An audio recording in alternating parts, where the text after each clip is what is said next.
Bonjour à tous et bienvenue pour une nouvelle vidéo. Aujourd'hui, la review du Vortex Venom. Alors avant de commencer cette vidéo, j'aimerais tout d'abord dire que Vortex est une marque que j'affectionne tout particulièrement. Déjà d'une part pour la fiabilité et la robustesse de ses produits, et d'autre part par le fait qu'ils puissent être employés à des fins opérationnelles. Cependant, tous les modèles de la marque ne peuvent pas en dire autant, et c'est notamment le cas du Vortex Venom.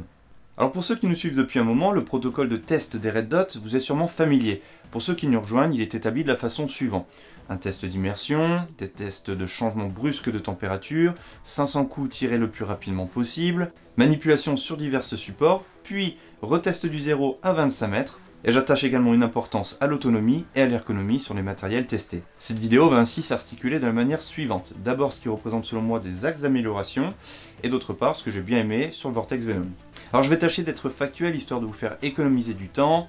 Premier point, les boutons de réglage de la luminosité sont trop petits et trop proches pour être manipulés de façon optimale avec et sans gants. Deuxième point, les vis de réglage sont certes graduées, mais elles ne possèdent pas de clic franc. Elles nécessitent également un outil spécifique et ne permettent pas d'être manipulées avec un étui ou tout autre objet qu'on peut trouver facilement sur les pas de tir. Troisième point, l'autonomie est faible, moins de 2 semaines et nécessite une CR 1632, moins évident à trouver qu'une CR 2032. En parlant de pile, le cache du compartiment à pile a sauté 2 fois en 1500 coups tirés. Qui plus est, sur mon deuxième modèle, le connecteur de batterie s'était dessoudé.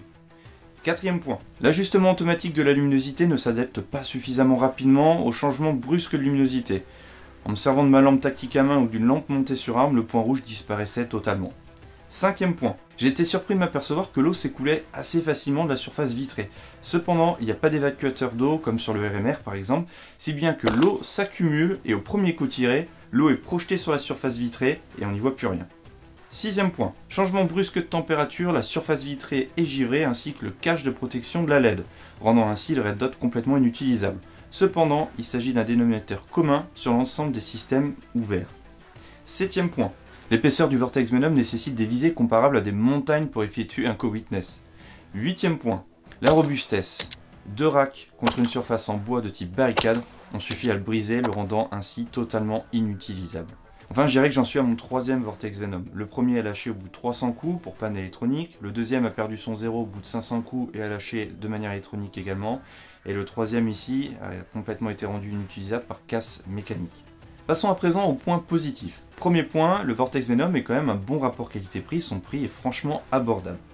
Le deuxième point, c'est que le compartiment à pile est situé sur le dessus, c'est bien que vous n'avez pas besoin de rezéroter, démonter votre Red Dot à chaque fois que vous voulez changer de pile.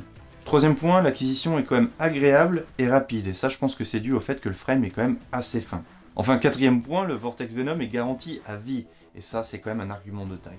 Pour conclure cette vidéo, est-ce que le Vortex Venom est un mauvais point rouge? Eh bien je le pense pas, je pense que si vous êtes tireur sportif, loisir, que vous faites du tir récréatif, c'est même plutôt un bon point rouge. En me rendant à l'IWA au début de cette année, j'ai pu rencontrer les représentants de la marque Vortex, et tous ont été unanimes sur le sujet, le Vortex Venom n'est pas fait pour de l'opérationnel.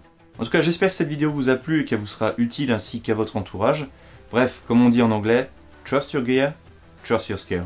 A bientôt.